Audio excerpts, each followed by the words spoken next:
जय सच्चिदानंद पूज्यश्री. हं. पूज्यश्री, आध्यात्मिक शांतीसाठी आपण काय करायला हवे? ती आध्यात्मिक शांती नाहीच आहे. आध्यात्मिकता तर परमानंद आहे. आध्यात्मिक म्हणजे आत्मसन्मुख होणं. धर्म म्हणजे वाईट सोडा, चांगलं पकडा, तो धर्म आहे.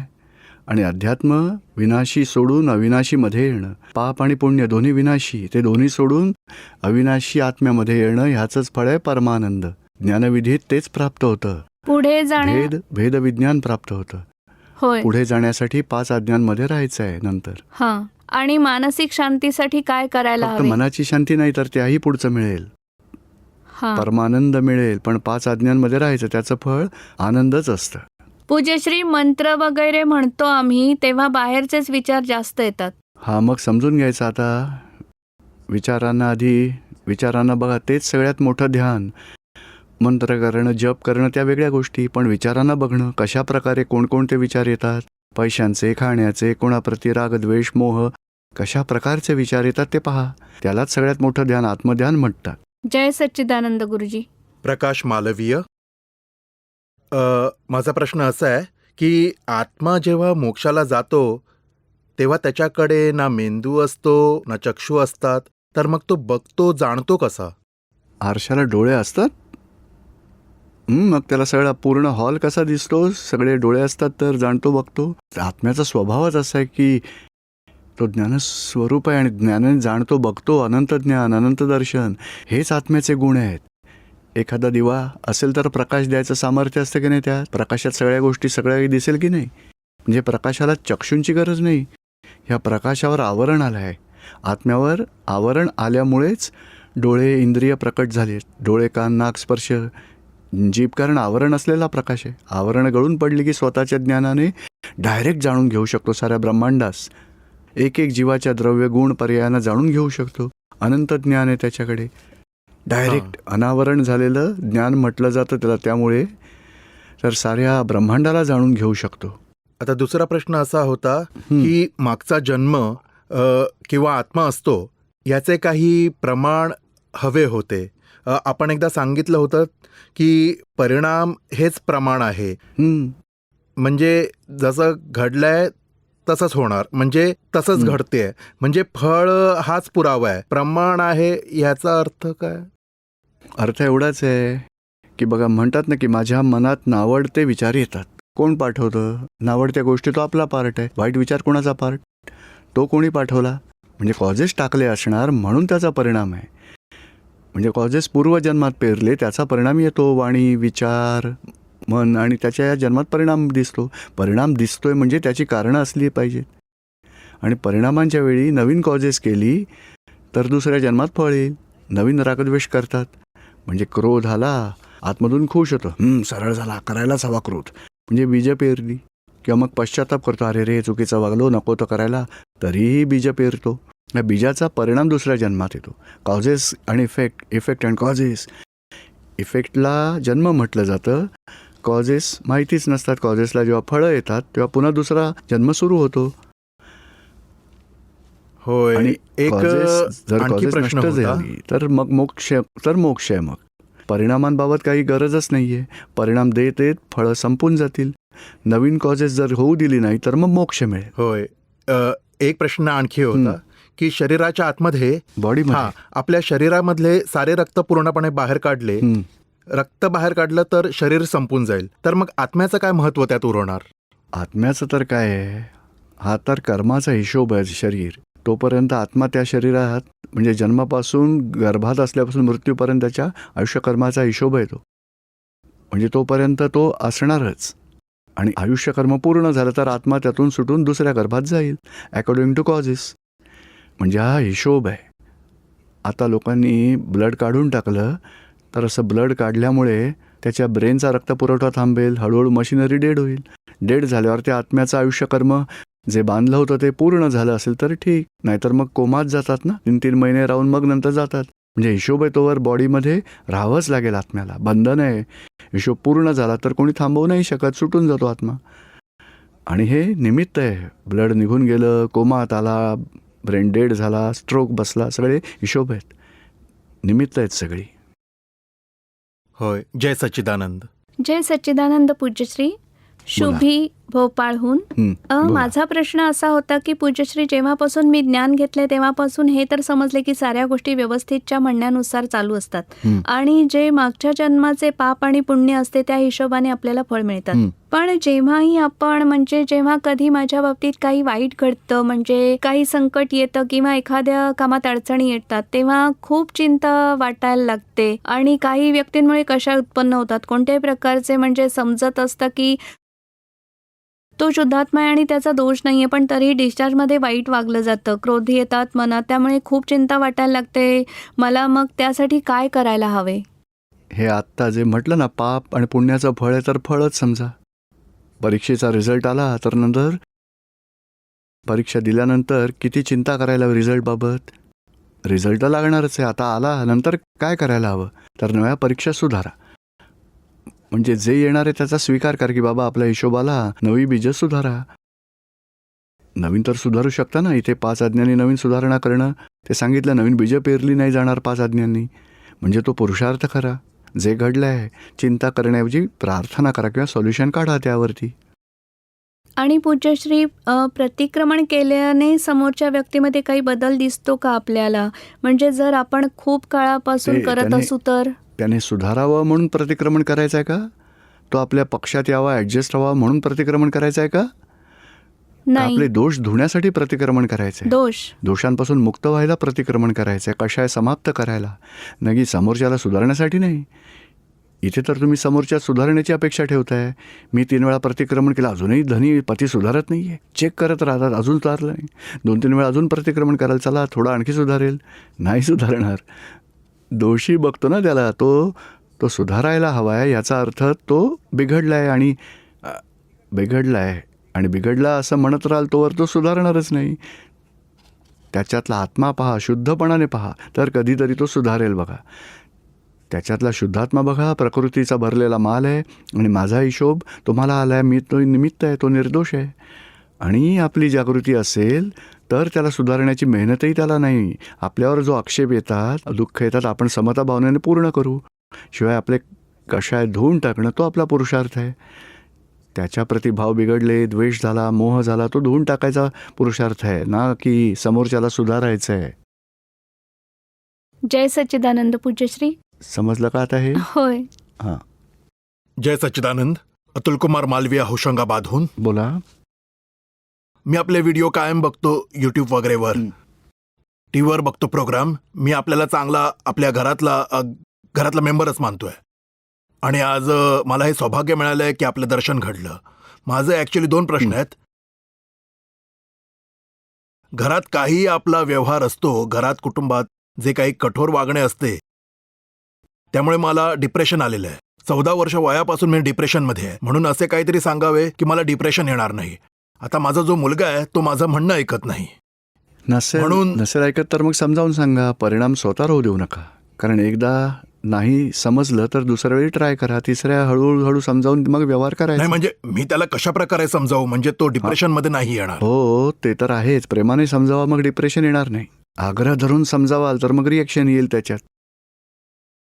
त्यात सुपिरियरिटी कॉम्प्लेक्स असेल तर तो आपल्याबरोबर भांडण करेल. इन्फेरियरिटी कॉम्प्लेक्स असेल तर तो डिप्रेशनमध्ये जाईल. तुम्ही प्रेमाने राहायचं. म्हणजे प्रेमात नो कंडिशन, नो एक्सपेक्टेशन, चुका काढायच्या नाहीत, दोष पाहायचे नाहीत, त्याला प्रेम म्हटलं जाईल. प्रवृत्ती आहे, प्रवृत्तीवर सोल्युशन काढायचं. आणि आता तुम्ही आला आहात तर उद्या ज्ञान घ्या. ज्ञानामध्ये राहून निर्वाणच्या खूप साऱ्या कॅसेट्स आहेत. आईवडील मुलांचा व्यवहार, पती पत्नीचा दिव्य व्यवहार, अशा कॅसेट जरा ऐकत राहा तुम्ही. यूट्यूबवर सगळ्या मिळतील. त्यामुळे होईल काय, सच्ची समज, मुलांबरोबर कसं ॲडजस्ट व्हायचं त्याच्यात चाव्या मिळतील. पण डिप्रेशनमुळे मी अनेक गोष्टींना मुकलोय. हां, पण आता मुलाला डिप्रेशन आलं असं तुम्ही मानू नका. तुम्ही मानूच नका. आपण प्रेमाने व्यवहार करायला, त्यांची वाढ होऊ द्या, त्यांची प्रगती होऊ द्या. त्याने जे काही करायला हवं आहे, करून घ्यायचं आहे, असं करायला हवं आहे, तेवढं त्याला समजावा की तू करण्यासारखं आहे, माझी इच्छा आहे, तुला काय करायचं आहे. त्याला त्याच्या इच्छेनुसार थोडं किती वर्षाचा मुलगा आहे? मुलगा तर 5 वर्षांचा आहे. तो 5 वर्षाचा आहे. हो, तर मग आता चिंताच करू नका. नाही 16 वर्षाचा झाल्यावर तुम्ही विचार करा. मग त्याचं म्हणजे तो माझ्या गाडीतही बसत नाही शाळेत जाण्यासाठी. का? नाहीच म्हणतो, एवढंच काय उलट होतो, मलाच मार. नाही नाही, त्याला सांगायचं नाही म्हणू नको, चल आपण रिक्षाने त्याला पाठवूया, दुसरा उपाय करा, तिसरा उपाय करा. एखादा ग्रुप असेल तर रिक्षाने त्याला पाठवा, नसेल त्याला गाडीतून तर नको. मग त्या ग्रुपबरोबर सगळे एकत्र जातात ना मुलं, त्यांच्याबरोबर जाईल, त्यालाही आवडेल. स्कूल बस असते ना, त्यातून जाऊ द्या. उपाय शोधत राहा. बऱ्याच मुलांना तर शाळा आवडतही नाही, त्यांना खेळायचं, मजा करायची असते. तिकडे बसून अभ्यास 2 तास बसावं लागेल, अभ्यास करावा लागेल, नाही केला तर टीचर ओरडतील, तर ते आवडत नाही त्याला. म्हणून हे असं करतात. त्याला सांगायचा फायदा होईल, तू नीट वाग, बघ तू किती छान अभ्यास करू शकतोस, किती आता शिकलायस, थोडं आणखी जास्त शिकलास तर चांगलं आहे, असं सांगून समजावायचं त्याला. नाश्ता वगैरे बनवून द्यायचा त्याला डब्यामध्ये, पाण्याची बाटली द्यायची, तो जाईल आनंदाने, नवीन युनिफॉर्म घालून जाईल, मजा वाटेल. जय सच्चिदानंद. उपाय करायचा. आणि त्यात तुमची जबाबदारी नाही 5 वर्षाच्या मुलाची, त्याची आईची आहे ती. तुम्ही कशाला स्वतःवर घेताय? आईवर सोपून द्या ना. तो आम्हा दोघांचे केस ओढतो, आईचे सुद्धा केस उपटतो. हळूहळू जायला लागेल ते. सुरुवातीला सगळेच असं करतात. मी मधुकांता शर्मा. माझा प्रश्न असा आहे की एखादी व्यक्ती आजारी असेल, तिला ब्लडची आवश्यकता असेल आणि आपण जर ब्लड डोनेट केलं आणि ती बरी झाली आणि नंतर त्या व्यक्तीने काही वाईट काम केलं, हिंसा केली, तर त्याचा परिणाम कोणाला भोगावा लागेल? तो जे काही करेल त्यालाच भोगावं लागेल. करताय कोण वाईट काम? तो अहंकार करतोय. त्याला अहंकाराला त्याला तो गुन्हा लागेल, तुम्हाला नाही लागणार. तुम्हाला जर ब्लड द्यायचं आहे तर जरूर द्या, त्याला बरं होऊ द्या. आणि तो बरा होऊन त्याने भगवानांचं नाव घेतलं, तुम्हाला पुण्य लाभेल. तुम्ही घरात भांडणं करून राहिला तर पुण्य कोणाला मिळेल? तुम्ही भांडण केलं तर पाप लागेल तुम्हाला. आणि तो भगवंतांची भक्ती करेल, त्याला पुण्य मिळेल. त्या पुण्यातला अर्ध तुम्हाला मिळेल अशी काही अपेक्षा ठेवूच नका. आपण आपल्या इच्छेने ब्लड डोनेट करायचं आहे आणि एखाद्याला मदत करायची आहे, मनापासून करा. आणि वाईट वागत असेल तर जबाबदारी आपली आहे. जी भावना होती आपल्याला हा, माझा चांगलं तर काही, हेतू स्वच्छ होता हो की बस त्याला बस, ती जीवनदान भावना आपली, मिळावं. ती भावना तुमची जमा झाली, आता पुण्य मिळेल तुम्हाला. आणि दुसरा प्रश्न असा आहे की हे रक्तदान, नेत्रदान, किडनीदान हे करायला हवं, हे योग्य आहे का अयोग्य आहे? तुम्हाला आतून इच्छा होत असेल तर करा, इच्छा नसेल होत तर नका करू. तुमचे फाटके कपडे त्यांना किचनमध्ये वापरायचे असतील तर आपण द्यायचे की नाही?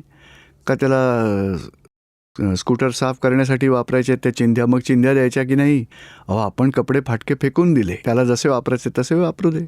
आपण काय चिंता करायची त्याची? आपण आपला माल घेऊन पळायचं आहे. आपला माल काय आहे? ज्ञान, आपलं स्वरूप आहे. आणि अनंत ज्ञान, अनंत दर्शन, अनंत सुख, अनंत शक्ती, तो आपला पार्ट आहे. हे फाटके कपडे तो आपला पार्ट नाही आहे. त्याला आतून इच्छा होते की फेकून द्यायला हवं तर फेकून देऊ दे. मग किचनमध्ये चिंधी म्हणून वापरायचं तर वापरू दे. जो काही उपयोग करायचा आहे करू दे. आणि संयोग जुळले, वाटलं काहीच करायचं नाही तर नको. आतून काय प्रेरणा मिळते तशी इच्छा होऊ द्या, कारण व्यवस्थित शक्ती प्रेरणाही देईल, संयोग जुळवून कार्यही करून घेईल. तुम्ही फाईल 1 काय करते त्यात बघणं जाणणं आहे. व्यवस्थितची काय प्रेरणा आहे त्या हिशोबाने सगळं पूर्ण होऊ द्या. जय सच्चिदानंद. जय सच्चिदानंद. राधा शर्मा. जय सच्चिदानंद. बोला. मला हे ज्ञान घेण्याबाबत थोडीशी भीती वाटतेय. का बरं? घरचे ओरडतील? नाही. मग गुरु ओरडतील. तू का ज्ञान घेऊन आलीस दुसरीकडून? गुरु, ज्या गुरूंची मी साधना गुरु करते. रागवणार नाहीत. जो सच्चा गुरु असेल तो म्हणेल की बघा आपण 4th स्टँडर्डमध्ये असतो, त्यानंतर कॉलेजमध्ये जाऊन डॉक्टर झालो, त्या गुरु विचारतात का डॉक्टर झालास? माझ्या क्लासमधून पुढे का गेलास? मारेन तुला मी.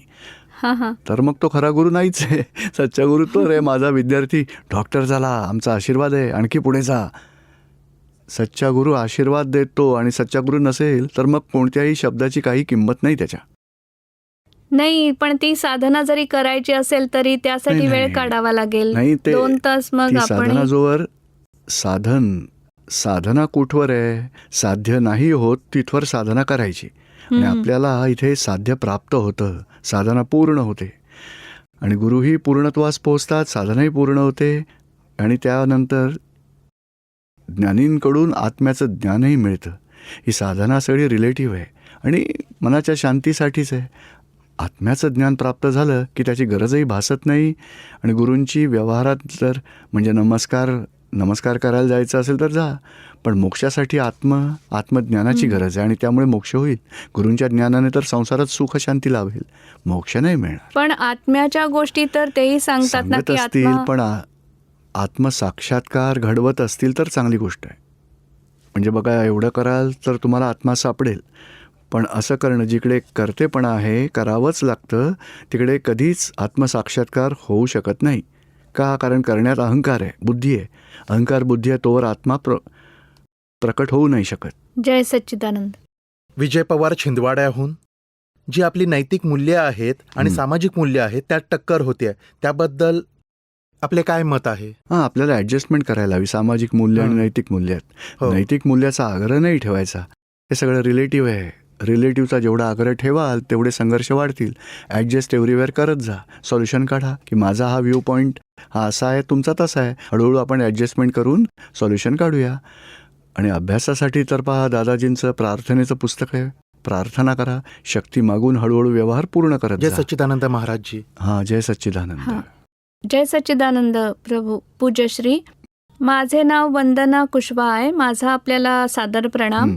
माझा प्रश्न असा आहे की जर कोणी आपल्याला गिफ्ट दिलेली असेल आणि खूप काळ आपण ते सांभाळून ठेवतो की बाबा हे कोणीतरी प्रेमान दिलंय, जपून ठेवतो आपण, आणि 10 वर्षानंतर अशी परिस्थिती येते की तो म्हणतो की अरे हे तर मी दिलं होतं, मला हे परत हवंय.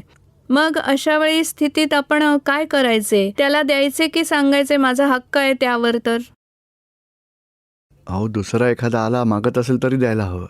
पण तोच द्यायला हवं. मागत असेल तरी ठीक आहे ना, त्याला त्याचा माल त्याला परत दिला. आणि होय. खरं तर गिफ्ट आलं ना, तर दुसरं काहीतरी देऊन हिशोब पूर्ण करायचा.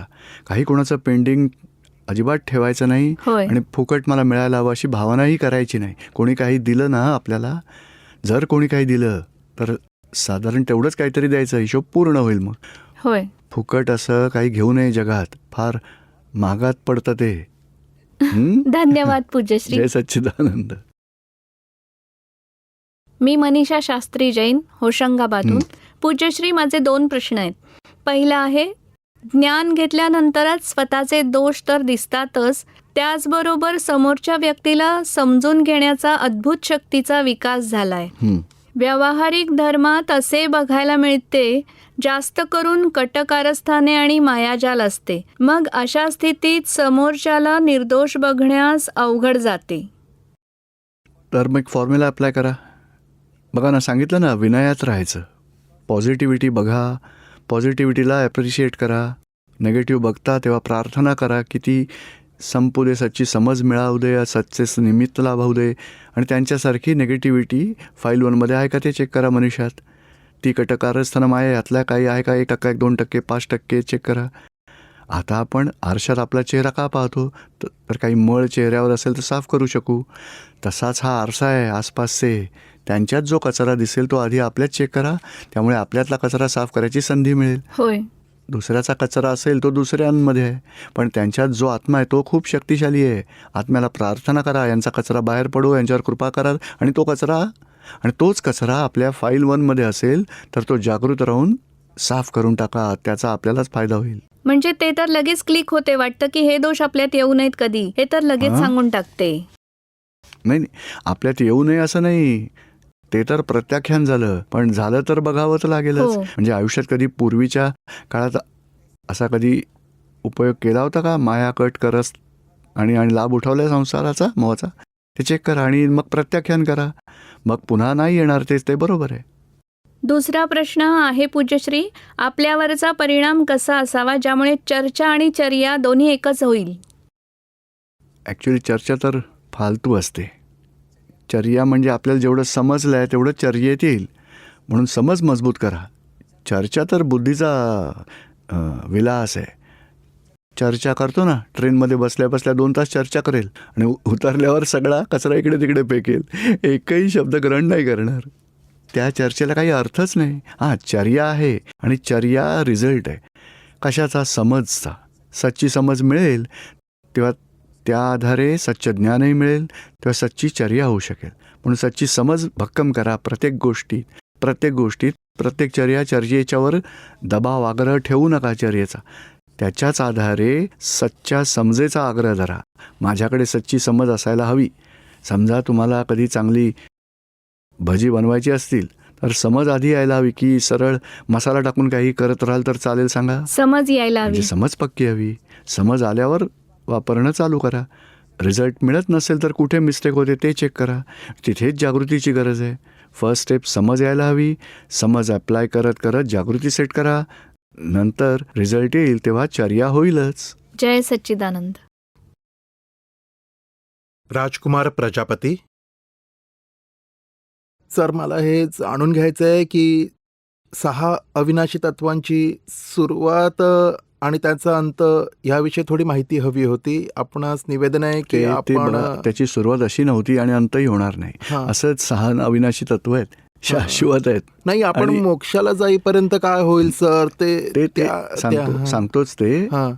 पण ही 6 विनाशी तत्व आहेत. म्हणजे तत्व ह्याला म्हटलं जातं ज्यात गुण आहेत आणि त्याचा एक धर्म आहे. तसंच ह्या 6मध्ये वेगवेगळे आणि समान काही गुण आहेत आणि विशेष गुण पण आहेत.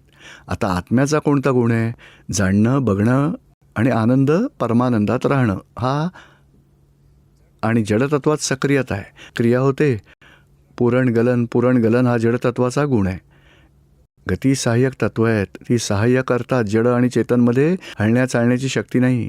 म्हणून चालायचं फिरायचं असेल तर जडच्या सहाय्यानेच चालावं फिरावं लागतं. त्यात भाव नाहीत. चैतन्यात भाव आहेत, विशेष भाव आहेत. पण चैतन्यात स्वाभाविक भावही आहेत, विशेष भावही आहेत. विशेष भाव म्हणजे मला इथून इंदोरला जायचं आहे हा भाव झाला. आता जडशक्ती स्वतःच नाही पण गतिसहाय्यक तत्व अशी आहेत जी मदत करतील इकडून तिकडे जायला.